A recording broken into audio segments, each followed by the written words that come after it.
Grande Luca, boa tarde, meu amigo. Boa tarde, Luiz. Que alegria estar com você aqui, com todo mundo que está acompanhando essa live ao vivo aqui. Que legal, o pessoal tá chegando aqui para a live, Luca, né? Pós-almoço, o pessoal vem com cafezinho, vem com copo d'água, é muito bacana que a turma vai chegando, a gente vai batendo papo, daqui a pouco as perguntas começam a surgir, os comentários também. Maravilha, maravilha. Eu estava fazendo uma breve introdução para todos aqui, né? O nosso projeto Live Splitting é um projeto que começou na semana passada e todos os dias, na verdade, de terça a sexta, às 14 horas, a gente convida uma personalidade, né? Da gestão de frotas, da mobilidade, da segurança, que é um tema que a nós é muito caro também, né? Que a gente dedica muito da nossa vida a isso. E estava dizendo para a turma que é uma honra tê-lo aqui hoje, né? E eu estava tentando também explicar, e aí você já vai me ajudar, já vou levantar a bola para você. Eu estava tentando falar um pouco do seu currículo aqui, mas eu acabei falando muito. Aí eu parei de falar, falei, galera, deixa o Lucas chegar, porque é muita coisa. Então, se apresenta aí pra gente, cara, para quem eventualmente não te conhece aqui que tá na audiência. Bom, gente, boa tarde a todos. Meu nome é Diógenes Luca. Eu fui da Polícia Militar durante 30 anos. Comecei minha carreira aos 15 anos de idade na Academia de Polícia. Com 20 anos de idade eu já era um tenente. Fiz a minha carreira toda até o cargo de coronel na Polícia Militar. Depois que eu saí, depois de 30 anos eu saí e passei a atuar como consultor de empresas. Tem uma consultoria chamada The First. Hoje eu sou professor da FIA, que é a Fundação Estudo de Administração, dou aula de negociação. Eu sou palestrante em eventos na área de negociação e liderança. Sou escritor, estou indo para o meu 6º livro. Um deles a gente vai falar aqui hoje, que é o Segurança como Estilo de Vida, que é o tópico principal do nosso assunto aqui. Enfim, essas são as minhas atividades hoje. Tenho o prazer de conhecer o Luiz Cláudio aí, da época do Parar ainda, e aí depois com a Fleeting agora, nessa defesa enorme. Aprendi muita coisa nessa trajetória com o Luiz e com o pessoal do Parar, e com a Fleeting Mobility, enfim. Sobre quantas vidas a gente perde no trânsito, por questões também na área de segurança. E é um prazer enorme estar aqui com vocês. Obviamente, o que me marcou minha carreira é que eu fui negociador da polícia, à frente como fundador, e fui comandante do GAT, que é o Grupo de Ações Táticas Especiais. Isso foi a grande momento da minha vida profissional. Acabei me especializando na área de gerenciamento de crises e negociação. As minhas palestras são nesse viés. E também sou comentarista de segurança, né? Aí para vários veículos agora, para rádio, TV, jornais, enfim, quando o assunto é segurança, eu sou uma das pessoas que eventualmente é contactada para poder dar o seu ponto de vista, até porque é a minha especialidade, né? Então, é uma síntese curricular, Luiz, para a gente poder estar aqui qualificado junto ao público que nos assiste agora, e desejoso aqui de poder contribuir com essa live, esclarecendo dúvidas, traçando alguns pontos de vista. Vamos em frente. Muito bom, meu amigo. Obrigado de novo pelo teu tempo, pela tua generosidade. Ontem a live foi com o Flávio Tavares, que você conhece bem, e ontem eu fiz um depoimento em público para ele. Talvez não precisasse, porque a gente trabalhou muito tempo juntos, né? Fizemos muita coisa juntos, o Flávio e eu. Eu falei, Flávio, tenho 3 mestres, um deles é você. Então ontem eu tive com um mestre, hoje eu tô com o meu 2º mestre. Nossa, que honra! Né? Me inspira a lutar pela segurança das pessoas, claro, no viés da mobilidade, que é o meu lugar de atuação, mas a gente já fez várias dobradinhas aí Brasil afora, né, Luca? E eu quero dizer felizes dobradinhas nós fizemos, né? Felizes dobradinhas. Se a gente conseguiu salvar uma vida em todas elas, né, já está mais que pago, né, cara? É verdade, era valido a pena. Né? Então eu estou aqui hoje com um dos 3 mestres, tipo, com outro hoje, né? Então eu estou muito feliz de já no começo desse projeto nosso de geração de conteúdo para a turma, ter gente tão boa e que eu gosto tanto, né? Que eu admiro tanto, que eu levo como exemplo, aí, espelho para as coisas que eu faço na minha vida, não só profissional, óbvio, né? Hoje não tem mais essa divisão, né, Luca? O cara que... Eu sou um cara no trabalho, outro cara... Eu nunca vivi essa divisão, mas algumas pessoas tinham, né? Hoje não existe mais isso, né, cara? Não tem coerência, não tem sustentabilidade um argumento desse, né? A gente é um só, né? Diante dos nossos valores, né? Essa é a grande questão, né? E aí vale na sua hora de folga e vale quando você está trabalhando eventualmente também, né? Então não dá para dissociar uma coisa da outra, né, Luiz? Senão fica uma coisa difícil de ter coerência, né? De onde eu venho, a gente fala que as palavras encantam, mas o exemplo arrasta, né? Então é muito importante isso, né? Total, e vai de encontro com aquela tua fala, né? A ética e a moral, né? A moral Pois é é, aquele radarzinho que tá ali contigo, mas quando ninguém tá te vendo, né? é verdade. Quando ninguém tá te Essa coisa vendo. tão importante nessa. A gente fala tanto de ética, mas a ética não tem a mesma. Ela não é tão parruda quanto a moral, né? Porque a ética você cumpre um acordo estabelecido, cumpre um regramento, mas porque tem uma punição imposta, né? Tem uma consequência se você não cumprir, né? Já a moral é você com você mesmo, né? É você com o espelho, é você sem que ninguém o veja, né? Então, nas tropas de elite, a gente dá muito valor a essa distinção e faz com que cada integrante, quando eu falo tropa de elite, você que nos assiste aqui, o sinônimo é empresa de alta performance, né? Para as tropas de elite e para as empresas de alta performance, que se distinguem daquelas que não têm compromisso com o legado, aquelas que são aventureiras, aquelas que não vão durar muito. Quando eu falo empresa de alta performance, aquelas que têm um orgulho pelo passado, um compromisso com o presente, com o futuro e outros valores que orbitam nesse mesmo pensamento, essa distinção entre moral e ética é muito importante. Então a gente gosta das pessoas que faz o que tem que ser feito de certo e não faz o errado porque são elas mesmas, né? Porque eu sou assim porque esses são os valores que eu mesmo atribuí para mim mesmo. É diferente da ética, que é um regramento, né? Que serve. Por que existe a ética, Luiz? Porque a moral não dá conta de tudo. Muita gente faz o certo em temperatura e pressão normais, né? Mas quando está atrasada, por exemplo, só reduz a velocidade porque tem o radar, né? Falando em mobilidade, né? Então a gente quer que as pessoas, por exemplo, entendam que seguir a velocidade padrão hoje, e é um exercício que eu estou fazendo na minha vida, né? Você sabe disso, de não falar no celular também enquanto dirige, é um exercício permanente. Já não se incomodar onde tem radar, onde tem guarda, onde tem, né? Porque é 50 por hora, é 50 por hora. Alguém atribuiu essa velocidade por um bem maior do coletivo. Então, não vamos brigar mais com isso, você entendeu? E eu defendo muito, Luiz, de que é importante as pessoas se conscientizarem cada vez mais disso, porque as regras de compliance, de governança, a tecnologia vai deixar o mundo pequeno para quem fica transgredindo, sabe? E não é legal você ficar fazendo as coisas certas porque tem uma espada na sua cabeça, assim, entendeu? Tem um talão de multa ou tem uma punição, né? Daí a distinção de moral e de ética, né? Muito legal. Eu acho que esse é um ponto de destaque das suas falas, né? Das suas palestras que eu já vi, é um ponto de destaque que a gente precisa cravar, não só na cabeça, mas sobretudo no coração das pessoas, né? A gente aqui que trabalha com segurança ligada à mobilidade, ligada à gestão de frotas, existe uma dificuldade do gestor no dia a dia, que é engajar o condutor.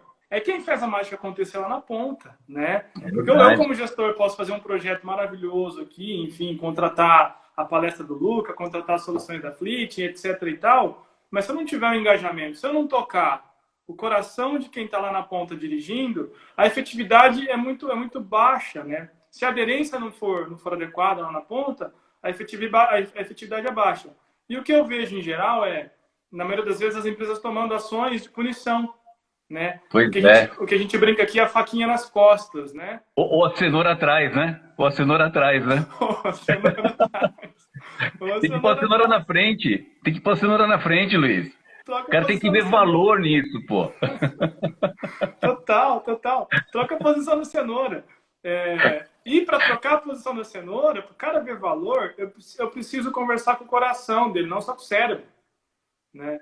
Eu preciso conversar com a emoção dele, não só com a razão, né?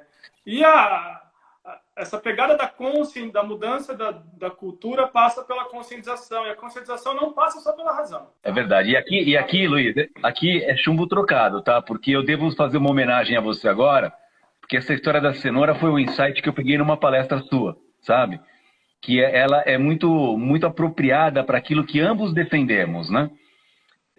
Então, foi uma sacada interessante. Você está usando a palavra faca agora nas costas, né? Mas de a gente colocar na frente, para o cara entender que pô, eu vou seguir isso, que eu vou ser premiado se eu tiver menos acidentes, se eu tiver menos multa, se eu conseguir economizar mais o patrimônio, ou seja, ter menos desgaste o veículo, se eu conseguir voltar para casa, né?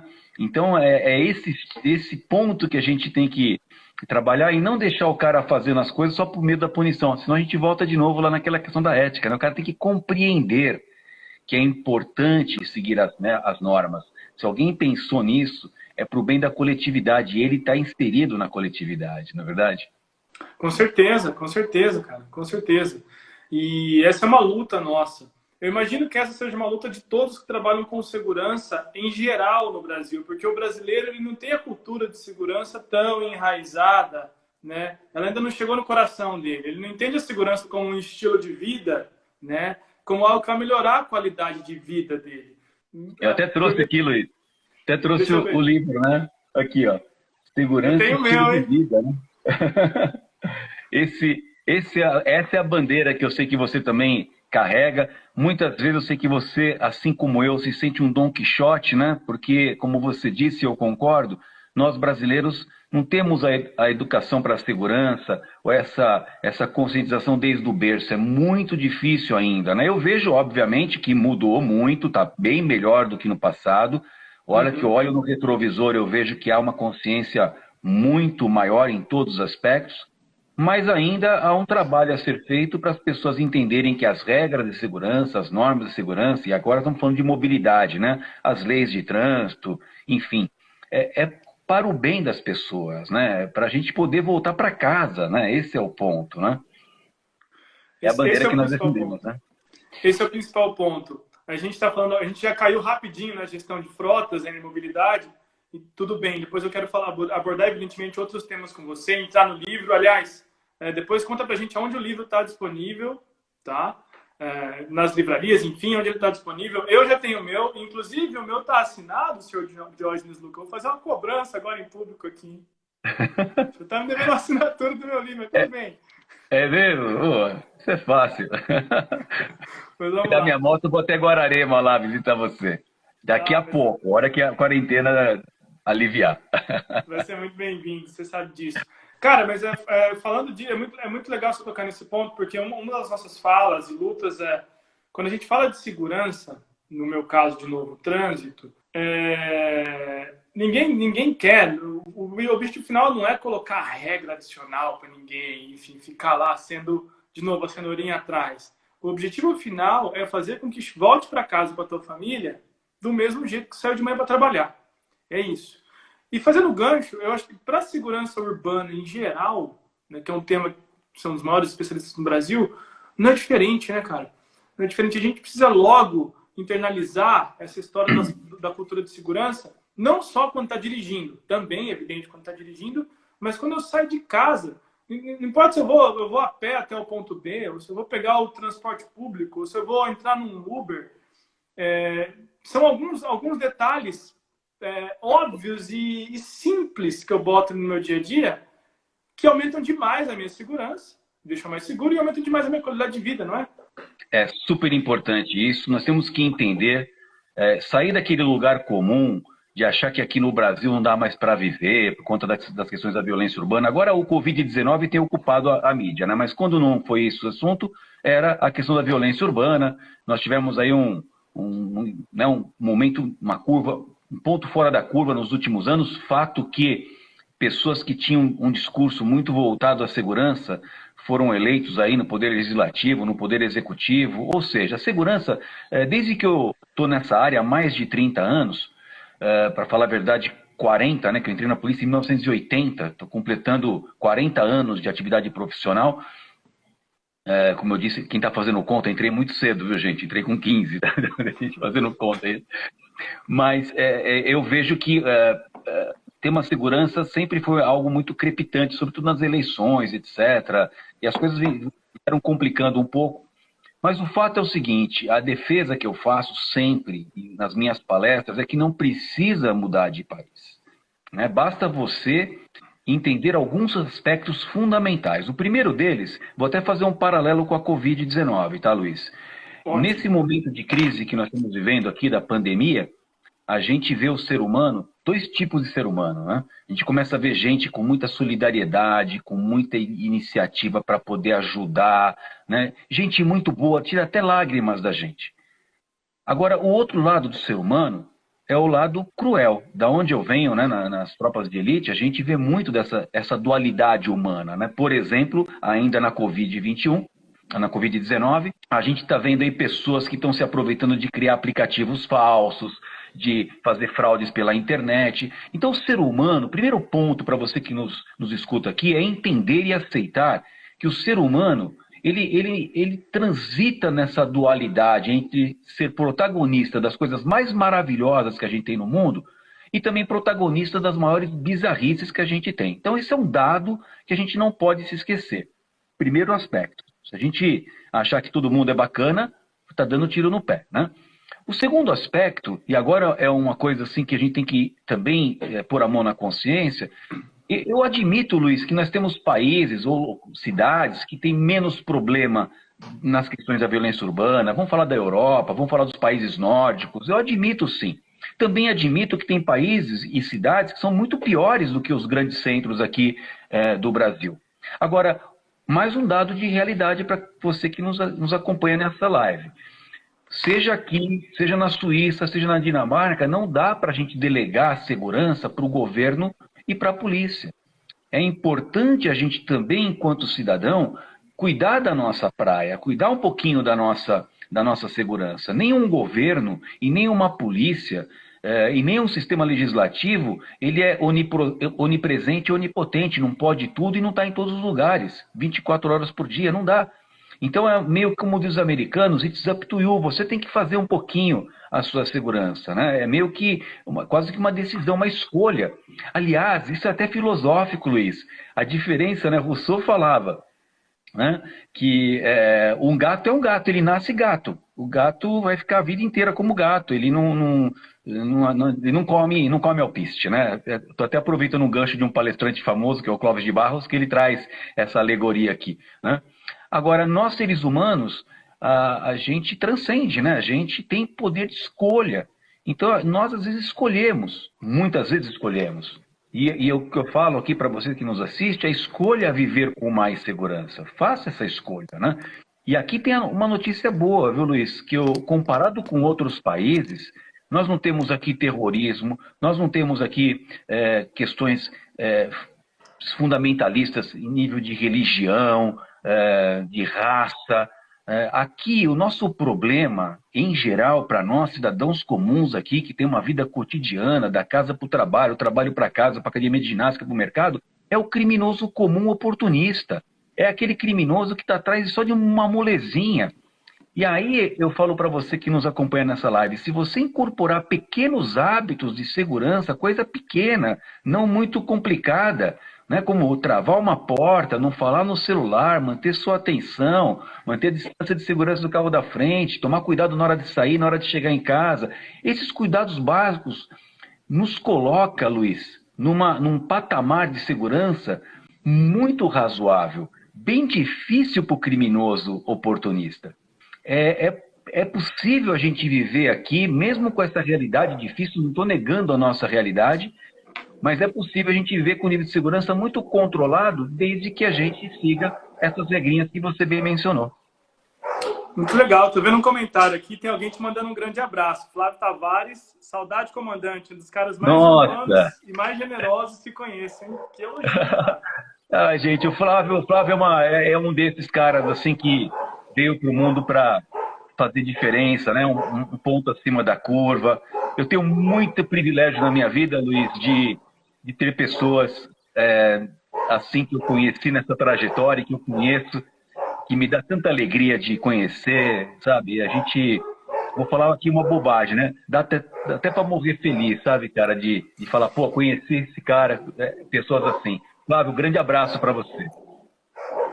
Muito legal ter o Flávio na audiência. Ontem ele deu um show aqui, né? Ele deu uma palestra aqui na live, foi bem legal, cara. Vários insights. Depois, inclusive, nós compartilhamos aqui nas redes sociais os insights. Aliás, depois dessa live aqui, né, para você que nos acompanha, a gente vai compartilhar numa postagem os principais insights do comandante Luca e depois também ela vai ficar disponível lá no nosso canal do YouTube, no Flix Mobilidade. Vai ficar disponível lá no canal do YouTube na íntegra para vocês assistirem, tá? Muito ótimo. Legal. Luca, eu queria continuar a reflexão um pouco, agora fazendo um anexo à mobilidade, mas ainda bem pertinho dela. dos impactos que você está sentindo. Quais são as suas reflexões? A gente, no que diz respeito ao Covid-19, a pandemia que a gente está vivendo agora, talvez aqui no Brasil, o ápice, né? A gente está entrando no ápice aí de contágio, os especialistas dizem. Isso tem causado consequências drásticas, né, em diferentes pilares da sociedade. Na mobilidade, é evidente, as pessoas estão se movendo, e eu acredito que elas vão se mover bem diferente daqui em diante, né, quando tudo isso passar, a gente veja um cenário aí mais flat. Quais os impactos você está enxergando agora na segurança urbana? O que tem acontecido, né? Índice de criminalidade aumentou, diminuiu? Eu tenho ouvido falar de violência doméstica. O que você tem acompanhado disso e quais são as suas reflexões? Olha, Luiz, é uma pergunta muito abrangente, né? Nós estamos diante de uma crise. A crise é sempre por conceito, né? Até a palavra que se usa veio do FBI, na academia do FBI em Quântico, na Virgínia, crise como um evento, uma situação crucial. A palavra é esta, né? Crise não se confunde com uma emergência ou com uma situação operacional atípica, né? Aquelas que você, de vez em quando, lida na sua empresa, mas que não sai daquela curva da tolerância. A crise ultrapassa a curva da tolerância, por isso é sempre um evento, uma situação crucial. E a pandemia do Covid-19 é, sem sombra de dúvida, um ótimo exemplo de uma crise que nós estamos, o planeta inteiro está gerenciando essa crise, né? Mas a crise, quando você tira o S, ela vira uma palavra também, vira CRI. É sempre um momento de aprendizado, é sempre um momento de novas oportunidades e é sempre um momento de ressignificações. Então, a gente vai sair dessa crise aqui com muitos insights, com muitas coisas importantes. Uma delas, por exemplo, é exatamente o que nós estamos fazendo aqui, né? Essa live. Eu, atrás daqui da tela do meu smartphone, eu estou aqui participando também de um evento na Fiesp. Eu falei para eles que ia ficar off dessa reunião que está rolando agora, exatamente para discutir impacto da segurança. Vários empresários, e a Fiesp está preocupada com essa questão. Assim que terminar a nossa live, eu vou integrar aqui a reunião. Eu mandei um aviso que eu estava off até o nosso bate-papo terminar. E assim, sendo um pouquinho mais objetivo na resposta à sua pergunta. Obviamente que essa medida que muitos estados estão adotando, e no meu modo de ver, acertadamente, de fazer um isolamento até que a infraestrutura hospitalar tenha um mínimo de condições de dar conta aí da contaminação, porque essa contaminação ela vai ocorrer sim ou sim, não tem como. A dificuldade agora é fazer com que a nossa estrutura hospitalar tenha capacidade de atender aqueles que estiverem aí contaminados, mas que necessitem do apoio hospitalar, né?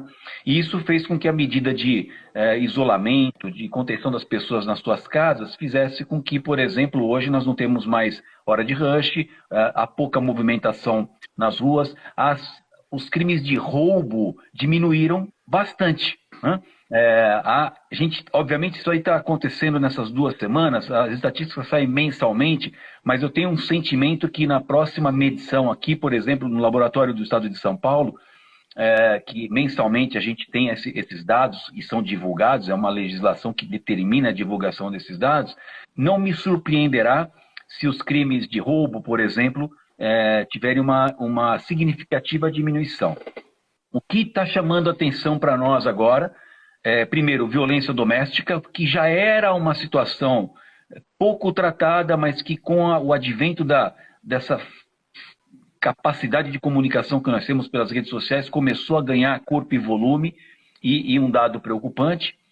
E nessa violência doméstica também eu coloco no bojo os crimes de estupro e similares, né? E também uma preocupação que surge agora dentro daquela banda de pessoas que são aquelas que se aproveitam das oportunidades para cometer crimes. Uma preocupação que eu tenho, que eu já sinalizei e estou muito atento, talvez até escreva sobre isso, são chamados crimes cibernéticos, né? Ou seja, as fraudes com aplicativos, as fraudes no computador. Outra coisa que me preocupa, até baseado no pânico das pessoas, Luiz, são golpes. Os golpes também podem voltar à tona. Golpes de estelionato mesmo. O sujeito chega aqui, coloca lá um avental, coloca uma máscara, bate na sua porta, fala que é da Anvisa, fala que é da prefeitura, que veio fazer uma fiscalização, que chegou uma denúncia, Então eu pediria para as pessoas que fiquem muito atentas aí com relação à sua percepção de riscos ou de suspeita, aumentar seu nível de suspeição em situações dessa natureza, das duas classes, crimes cibernéticos, né? Golpes e pessoas que tentam aplicar aí algum tipo desses golpes mesmo para poder invadir a sua casa, entrar na sua casa, te iludir, aproveitando esse momento de fragilidade, nervosismo e de tensão que as pessoas estão vivendo agora. São as minhas duas preocupações principais, Luiz. Muito bom. Se você me vê aqui, ó, digitando alguma coisa, eu já estou digitando aqui em tempo real os insights, os principais insights, para depois publicar e compartilhar com a turma, tá? Tá ótimo, tá ótimo. Já escrevi 2 aqui, só para você ter uma ideia. Vou dar mais uma dica aqui, que é num terceiro momento, talvez um pouquinho mais distante, uma preocupação que eu também devo compartilhar, sobretudo o impacto econômico nas famílias mais desfavorecidas, né?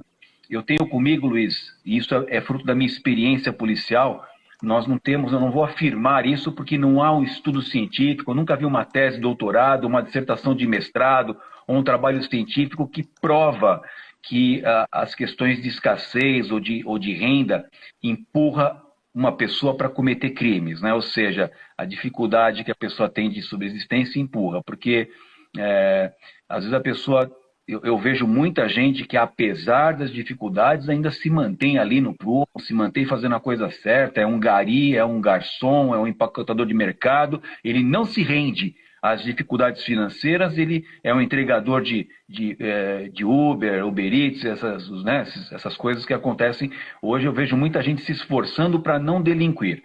Mas eu tenho um sentimento de que, se as coisas começam a apertar, até aquela pessoa que, em condições mais ou menos normais, até ele consegue se manter, se a faca vem no pescoço, chega uma hora que o cara se rende, né?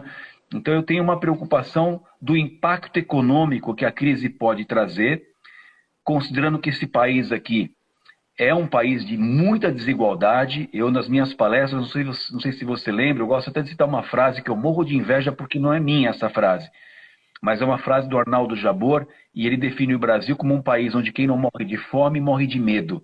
Olha que frase impactante, que mostra bem um retrato desse país aqui, onde há uma concentração de renda muito grande por parte do topo da pirâmide e um grande número de pessoas, uma significativa parcela da nossa população, vivendo em condições de muita penúria, de muita dificuldade, abaixo da linha da pobreza. Então, eu tenho uma preocupação, Luiz, se a questão econômica apertar mais em decorrência do confinamento, da interrupção da atividade comercial, eu tenho uma preocupação que comecem a acontecer uma outra natureza de crimes, como, por exemplo, saque em supermercados, atentados com caminhões que transportam gêneros de primeira necessidade. Então, há uma preocupação com relação a essa questão, né? Eu diria que a nossa sociedade ainda carece de um amadurecimento. Vou dar um exemplo que não ficou... Todo mundo vai lembrar, quando aconteceu a greve da polícia no Espírito Santo, você viu que teve saques em supermercados de gente que até nem precisava. Mas viu ali uma situação caótica, quer saber, vale tudo, né? Então nós temos uma sociedade que precisa ainda de um certo amadurecimento e que anda na linha por conta da espada na cabeça, por conta da punição, por conta de ter consequências, né? Mas se a gente chegar numa situação caótica, Luiz, né, de falta generalizada, de falta de abastecimento, etc., temo por uma consequência dessa natureza. Portanto, espero que as nossas autoridades tenham a sabedoria de serem ágeis no aumento da infraestrutura, de modo que a parte da infraestrutura hospitalar possa dar condições de atender as pessoas que necessitam de internação e de UTI por conta da Covid, sejam rápidas nisso para poder, aos poucos, ir liberando a parte do comércio, né, dando oxigênio para a economia, garantindo a empregabilidade das pessoas. Porque o grande empresário, Luiz, ele até consegue se segurar durante um tempo maior. Agora, o médio e pequeno empresário, ele não tem muito fôlego, sabe? Ele chega uma hora que essas linhas de crédito que o governo fala que vai oferecer por meio dos bancos, etc., é sempre muito complexo, e aí chega uma hora que ele é obrigado a demitir e fazer as pessoas entrarem na chamada Rua da Amargura, né? E aí é onde pode surgir esse problema. Aí vira uma bola de neve, aí é um ciclo que não tem fim, né? É um ciclo que não tem fim. E você bem falou, eu estava participando de uma outra live um dia desses e a gente fazia essa reflexão, né? O empresário, ele costumava criticar o teu funcionário ou o brasileiro médio, vamos dizer assim, por ele não ter o viés de economizar, de guardar dinheiro, de poupar. Agora, quando você pega uma crise de fato grave como essa, o empresário olha para ele e fala, cara, também não poupa. Meu dinheiro está na operação, né? E aí você derruba a operação, derruba a demanda, né? Como se derrubou agora, o pequeno e médio, ele não tem 6 meses de caixa para aguentar teu fluxo, seu custo operacional. Né? Exatamente. Porque o dinheiro dele está na operação. Então ele também carece dessa visão de longo prazo. Ele carece, né? Porque ele fala, pera lá, eu tenho aqui X em quantia, né? Eu vou botar na minha operação, porque ela me rende muito mais do que essa aplicação de renda fixa, ou seja lá o que for, né? Bota na minha operação. Só que aí vem uma crise como essa que derruba a demanda, e aí, cadê? Pois é. Agora ela não tá. Esse é um ponto muito relevante que está tocando, muito relevante isso daí. Outro ponto que eu queria fazer o gancho, aproveitando a tua fala, que é cirúrgica, né? É muito inteligente cirúrgica. Problemas estruturais, eles vêm à tona nas grandes crises. Então, a gente agora enxerga ainda com mais evidência quais são os problemas estruturais do nosso país que a gente já conhece, né? A distribuição de renda é um problema estrutural há quantos anos? Desde quando o Brasil é Brasil, né? E agora a gente está passando por isso, ele fala, cara, e agora, né? Agora a gente teria que seguir a lógica do trânsito, Luca. O mais forte cuida do mais fraco, e não o contrário, tá? É verdade. O mais forte cuida do mais fraco, né? O que o Código de Trânsito Brasileiro diz, fazendo esse paralelo? O maior cuida do menor. O menos vulnerável cuida do mais vulnerável. Ou seja, o ônibus cuida do carro, o carro cuida da moto, a moto cuida do ciclista, cuida do pedestre. E por aí vai na cadeia. Nesse momento, economicamente falando, não só economicamente falando, tá, Luca? A gente está falando dos impactos sociais também. Eu tenho falado muito com as minhas interlocuções, a gente continua com a agenda cheia aqui e tal. Quando eu falo com a turma, então, pessoal, cuida da saúde mental também. Muito importante nesse momento, né? A gente está sendo colocado, exposto a uma situação sem precedentes. A minha geração sem precedentes, né? Sem precedentes, né? O que é isso, né? E é muito legal que ontem a gente falamos disso, é impossível eu não falar disso um pouco, né? Eu quero ouvir dessas grandes figuras com quem eu estou falando esses dias a sua opinião sobre, todo mundo aí que está nos assistindo quer. Cara, eu não posso dizer, evidentemente, feliz não é a palavra que melhor define o que eu sinto, óbvio, né? Mas, cara, eu estou muito otimista, né? Eu acho que é uma grande chance da gente recuperar o nosso tecido social, até como nação, né? Do mais forte pensar no mais fraco, de eu pensar em você, de você pensar em mim, da gente entender de forma estrutural, não só olhando para o nosso umbigo, para o micro, que, cara, a minha ação aqui, ela vai impactar aí, em você. Olha, eu faço minhas as suas palavras, Luiz. Obviamente, eu não vou deixar de fazer uma menção aqui à minha preocupação, né, com as pessoas mais desfavorecidas. Eu tenho isso aí no meu radar permanentemente, mas eu não consigo também me dissociar da grande oportunidade que essa crise traz para a gente refletir sobre alguns aspectos, né?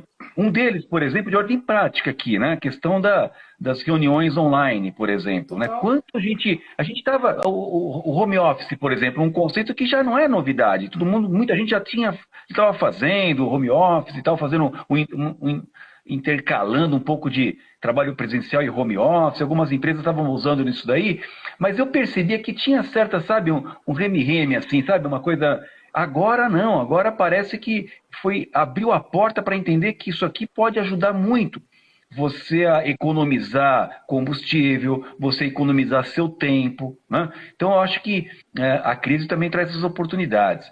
Mas uma coisa que me traz uma reflexão muito convergente com o que você falou de otimismo, Luiz, é que essa crise ela atinge o pobre, atinge o rico no que diz respeito à doença. E acho que todos os seres humanos com essa crise, tiveram uma aproximação maior com aquilo que a gente chama de finitude da vida. Então, assim, naquela vida, naquele carrossel capitalista que a gente vinha vivendo, de acumulação, de querer cada vez não perder tempo, né? De conseguir mais negócios, conseguir alavancar mais serviços e etc. Tal, e muitas vezes sacrificando um pouco do nosso bem-estar físico, do nosso bem-estar mental, do convívio com a família e de tantas outras coisas que essa crise parece que está trazendo de volta um olhar para isso daí. Eu até brinco, né? Você não precisa jantar 6 vezes, janta só 3, tá bom, não é verdade? Então a gente começa a avaliar, óbvio, né? Eu, por exemplo, aqui na minha casa, eu tô cumprindo a quarentena, eu tenho uma senhora que trabalha aqui na minha casa e eu tenho essa condição de, falei para ela, dona Dina, a senhora vai ficar na sua casa, ela faz parte do grupo de risco e eu vou pagar a senhora direitinho, pode ficar tranquila, mas eu quero a senhora bem, tá lá, estou fazendo isso. Desperta solidariedade também na gente, né? Minha filha está trabalhando em casa, o meu genro que mora aqui também trabalha em casa, né? A gente toma café, a gente almoça, a gente janta todos os dias. Está fazendo as pessoas de todos os níveis socioeconômicos dar um pouco mais de valor nas coisas, sabe, Luiz? Eu acho que essa crise vai fazer a gente refletir sobre outros pontos de vista, para a gente sair um pouco mais humano, perceber que não dá para você ser feliz, e de verdade não dá. Se você mora como eu moro aqui num bairro bacana, eu tenho uma vida legal, eu quando saio de moto com a minha mulher para almoçar aqui num bairrozinho, num restaurantezinho aqui no Alto de Pinheiros, não tem diferença nenhuma de quem vive na Suíça, na Dinamarca, Luiz. Mas eu não posso ser feliz quando eu atravesso a ponte aqui e vejo a favela do Jaguaré, ou vejo alguém morando aqui na praça da minha rua. Então, tudo isso, essa crise fez com que a gente começasse a refletir. Eu fiz uma live, está até no meu Facebook, quem quiser procura lá, há 2 semanas atrás eu fiz isso, quando a doença começou a se manifestar de uma forma mais presente, e eu trouxe 5 dicas importantes para as pessoas nessa live, nesse videozinho que eu fiz. A primeira delas é para as pessoas acreditarem que a coisa era muito séria mesmo, não desprezarem e está se fazendo valer essa afirmação, né? Os dias se passaram e ela está muito atual porque realmente a situação é grave. A segunda coisa que eu peço é que, em decorrência dela ser grave, tome os seus cuidados, né? Pessoais, em termos de higiene, contato com as pessoas, lavar as mãos permanentemente, higienizar, seguir essas recomendações das autoridades, uma coisa importante. A terceira coisa que eu falo é que para as pessoas manterem uma atitude, como você citou na conversa aqui, uma atitude mental positiva, uma proteção física com relação ao seu sistema imunológico, ou seja, dormir bem, se alimentar bem para manter seu sistema imunológico em boas condições, e também, por que não, eu até dou uma en passant, essa saúde espiritual, né? Seja lá se a fé que você professe, de você ter isso daí. O quarto aspecto que eu falo é da gente ser solidário, da gente pensar no outro. Quem tem um pouquinho mais, ajudar quem tem um pouquinho menos, não perder essa oportunidade de ser solidário, de ser, mais participativo, de ver o coletivo. E a última coisa que eu falo, a quinta dica, é que a gente vai sair melhor do que a gente entrou nessa crise. Essa é a capacidade humana que nós temos, né? Diferente do que Rousseau falava em relação aos gatos, a gente escolhe, a gente aprende, a gente muda, né? Então eu tenho absoluta certeza que, óbvio, eu também falo isso no vídeo, né? Que nós teremos dor, teremos tristeza, teremos perdas, mas na última linha a gente vai sair mais forte, mais fortalecido, a gente vai sair diferente. O mundo, Luiz, não será o mesmo depois da Covid-19. Essa é a minha visão. Total, eu concordo contigo 100%, em número, gênero e grau, né? E falar de crise é essa zona de conforto, né? Dicotomia, né? Crise, zona de conforto, mas a crise é a zona de conforto, né? Conta um pouco pra gente, tá fazendo até o gancho, cara, acho que é muito legal. E as suas reflexões sobre os impactos que a Covid-19 estão causando, a gente vem discutindo isso ao longo dessas últimas 2 semanas nessas lives, vão total de acordo com as minhas também. Eu estou muito são, nós estamos aqui muito sãos, né, entendendo a gravidade do problema, também cumprindo quarentena aqui em Guararema, dentro de casa, né, levando isso muito a sério e tentando conscientizar o máximo número de pessoas possível de acordo, né, da gravidade da história, entretanto com um olhar muito positivo, tentando fortalecer mentalmente ou ajudar as pessoas que estão ao meu redor a se manterem fortes mentalmente, né? Diante dessa preocupação de como vai ser daqui 2, 3, 4 meses, que é muito genuína de todos nós, o momento que a gente tem para viver é agora, Luca. O momento que a gente tem para viver é agora, cara. E eu não tenho dúvidas de que a gente vai sair mais forte dessa. Falando em termos econômicos, essa é uma reflexão, a gente não volta para a economia de janeiro, antes da pandemia. Quando vai voltar, Luiz, na sua visão? 6 meses, 2021? Não volta mais. Não volta. Quanto tempo você vai demorar para ir para um cinema com 300 pessoas dentro? Nossa, as minhas palestras presenciais, né? Era uma das minhas atividades, né? Todas foram canceladas, né? Então, a economia não ela vai ser diferente. Se ela vai ser melhor ou pior, nós vamos ver, nós vamos estar lá para ver, Deus quiser. Mas que ela vai ser diferente, fato. Você falou do home office, né? Das videoconferências. A gente tem visto, né? Tá todo mundo agora se comunicando assim. Cara, eu nunca me comuniquei tão bem com a minha equipe. A gente toma café da manhã todo dia juntos fazendo isso aqui, é o que nós estamos fazendo agora. É ótimo, cara, é ótimo. Isso está quebrando paradigma que, por vezes, para que a gente quebre esses paradigmas, é na crise, é no crack, né? É no... agora é hora, amigo, vai, acabou, vamos parar de ensaiar, vamos lá. Mas eu queria fazer um gancho aqui, a gente tem mais uns 15, 12 minutinhos de live. O Instagram, ele limita 1 hora, né, essa nossa experiência aqui. Tá passando muito rápido, Luiz. Tá passando muito rápido. A turma tá entrando ainda, né? Tá entrando gente. Então, se você quiser convidar um amigo teu, um contato teu, para participar desses últimos 10, 15 minutos, tem um aviãozinho na base aqui, colegas que estão aí nos vendo. Clica nesse aviãozinho aqui no rodapé e convida quem você quiser convidar para aproveitar esses últimos minutos. Não é todo dia que você tem o George Lucas, assim, à disposição para responder suas perguntas. Cara, conta pra gente um pouco, saindo um pouco da Covid, mas falando de crise, você é especialista em crise, né, cara? Em gerenciar situações de crise. Quais são as principais dicas que você dá, tendo como inspiração as negociações mais tensas que você já tocou? Dá uns exemplos pra gente e dá esses insights, por favor. Nossa, olha, gerenciar crise foi a minha atividade, né? Isso foi durante a minha vida lá no GAT, e eu fui um especialista em negociação com reféns, né? E essa vivência até me fez escrever o meu primeiro livro, chamado Negociador. Então, existem muitas dicas, mas eu vou elencar algumas para quem nos assiste aqui, que são muito importantes, né? Quando você fala em crise, sempre é um evento, uma situação crucial, é sempre algo impactante. Por isso o nome, crise, né? Não é emergência, que você coloca um recurso, às vezes até que você dispõe ali. Crise envolve um recurso que você não dispõe, tem que chamar gente de fora, enfim. Mas 2 aspectos muito importantes na crise são as palavras isolamento e contenção, né? Quando você está diante de uma crise, os pressupostos, logo em seguida a eclosão da crise, é você adotar medidas de isolamento, ou seja, fazer com que no gerenciamento dessa crise não tenha muitas interferências, tem que ter os perímetros de isolamento, né? No meu caso, com reféns, por exemplo, como é que isso se traduz?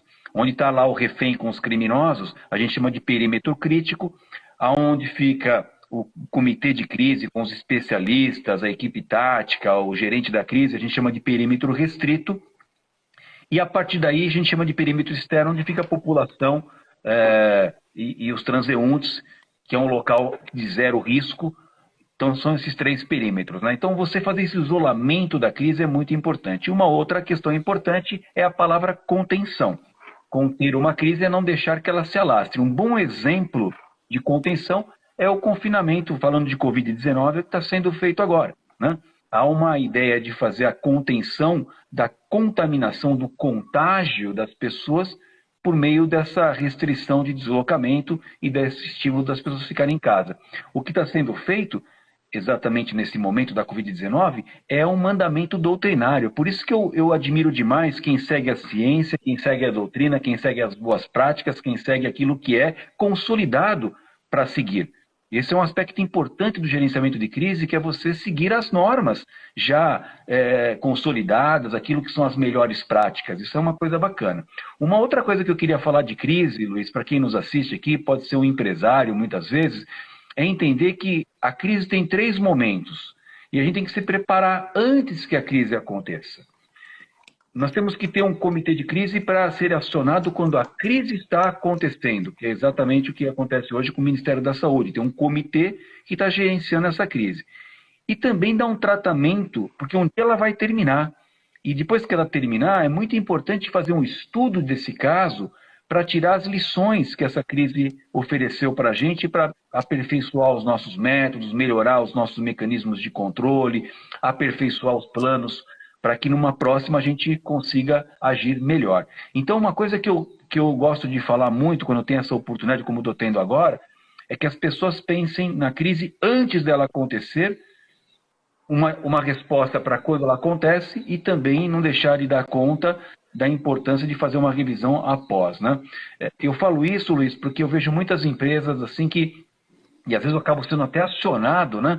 Me chamam na hora que a crise está acontecendo, mas ninguém pensou nela antes. Qualquer tipo de negócio, você senta com um grupo de pessoas, você escolhe, de preferência um grupo multidisciplinar, e fala assim, quais são as crises em potencial que nós podemos enfrentar aqui no nosso negócio. E aí as pessoas vão fazer um exercício que lá nos Estados Unidos chama de brainstorming, e lá em Minas chama toró de parpites, né? Os caras juntam todo mundo e começa. Aí você elenca, lógico que você nunca vai elencar todas, porque a gente não é capaz de imaginar todas. Mas você consegue elencar algumas que podem de fato acontecer e já criar planos de ações para cada uma dessas coisas. São as duas coisas que eu diria assim, nessa live rápida aqui, de falar de crise. Mas eu queria entrar, isso no aspecto doutrinário, mas eu queria entrar em alguns aspectos em nível pessoal, tá? A primeira coisa, e eu falo como negociador, é separar as pessoas do problema. Aliás, eu quero fazer aqui um testemunho. O ministro Mandetta, atualmente, ele está dando uma ótima demonstração do cumprimento dessa regra. É claro para todo mundo que há uma dissonância entre aquilo que é a vontade do presidente da República e aquilo que o Ministério da Saúde tem seguido, né? Nós já vimos aí a chapa esquentar bastante, até ameaças de demissão, etc. Mas eu queria que vocês levassem em conta aquilo que foram as últimas entrevistas do ministro. Falou assim, olha, vamos deixar para trás, vamos parar de olhar o retrovisor, vamos olhar para frente, né? Ele quase que dando uma minimizada nessas questões das intrigas pessoais, olhando o problema. Olha que belo exemplo de profissional que não está se deixando abater por questões pessoais, separando as pessoas do problema, né? Um ótimo exemplo daquilo que eu estou falando. Segundo aspecto ainda no pessoal, entender que o conflito, e essa é a primeira regra do meu livro, O Negociador, o conflito nas relações interpessoais é muito mais comum do que a harmonia e o entendimento. É muita pretensão nossa, Luiz, achar que nas relações interpessoais vai acontecer tudo de forma smooth, assim, sabe, na boa, suave. Não vai, nós somos pessoas diferentes, nós temos maneiras diferentes de enxergar e se relacionar e interpretar o mundo. Portanto, a chance de conflito é muito grande. Agora, quando a gente assume que o conflito é mais comum entre nós, a gente fica mais resiliente, mais paciente, mais cuidadoso, mais cauteloso para falar, como falar, o que falar, a hora de falar, e isso a gente diminui bastante a nossa margem de erro. Então, uma regra básica aí de gerenciamento de crise e também de um negociador de crises é entender que o conflito é muito comum nas relações interpessoais e aí você fica um cara mais casca grossa para segurar a onda. Fico por aí. Se alguém tiver mais alguma pergunta, aí eu vou atrás, porque senão, Luiz, se me deixar, meu camarada... Mais uma aula, né? A gente está tendo uma aula aqui hoje de segurança e não só segurança, né? Tudo isso reflete, Luca, num modo de vida, num modo de se portar muito mais tranquilo, muito mais calmo. Se você traz mais resiliência para a tua vida como uma prática, você acaba tocando as coisas numa velocidade e até numa energia mais adequada para que as situações pedem. Cara, eu ficaria aqui horas contigo, eu sei que você tem a reunião na Fiesp agora, a gente tem mais 4 minutos de live antes do Instagram derrubar a gente. Vários comentários aqui, ó, uma aula de vida, o Roger falou. É ótimo te ouvir falar. A Natália Andrade Santiago falou. O Gustavo falou, separar as pessoas do problema é regra de ouro. A Helena Deyama. Helena, querida, olha, super abraço, Heleninha Deyama. Nossa, que alegria ter a Heleninha. Quantos momentos tivemos juntos lá nos treinamentos nos programas BMW Driver Training, quando existia ainda, e outros contatos, a Helena, grande recordista de rally. Nossa, fantástica, a japonesinha sensacional, nossa amiga querida. Super querida amiga. Aliás, a gente está desenhando um projeto incrível, depois eu te conto, tá? De capacitação dessa turma que entrega Uber Eats, iFood, enfim, de bicicleta. A gente vai dar treinamento para essa turma.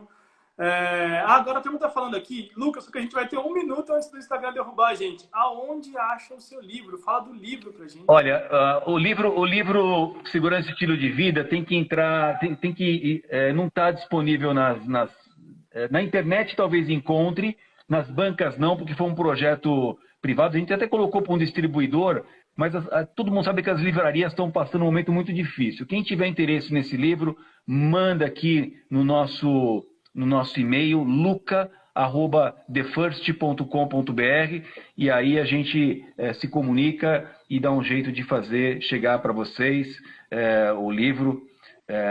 Nós temos um pequeno estoque ainda disponível para venda, então dá para ter. Os demais livros, O Negociador, Diário de Policial, Insegurança Pública, esses daí vocês podem encontrar na livraria virtual e em algumas livrarias você também ainda encontra, tá bom? Que foram editoras grandes que fizeram. Esse daqui foi uma editora pequena, então é mais nos nossos contatos mesmo, tá bom?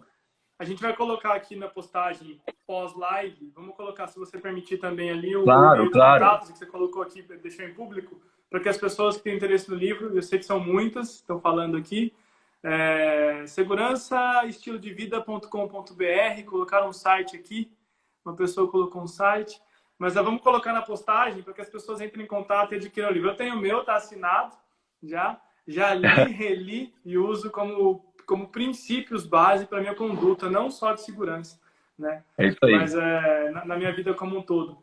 Meu amigo Luca, eu quero te agradecer de coração esse teu tempo, que eu sei que é muito valioso, em compartilhar conteúdo com a gente, em estar juntos nesse projeto da Fleeting. Muito obrigado, fique bem, cuide da tua família, esteja bem também, e conte comigo sempre, sabe disso. Muito obrigado, Luiz, pelo convite. Foi uma honra estar com você aqui, com todos que nos acompanharam nessa live. Super abraço. E como a gente diz nas tropas de elite, força e honra. Força e honra. Um grande abraço, meu amigo. Bye, bye. Tchau, tchau. Tchau.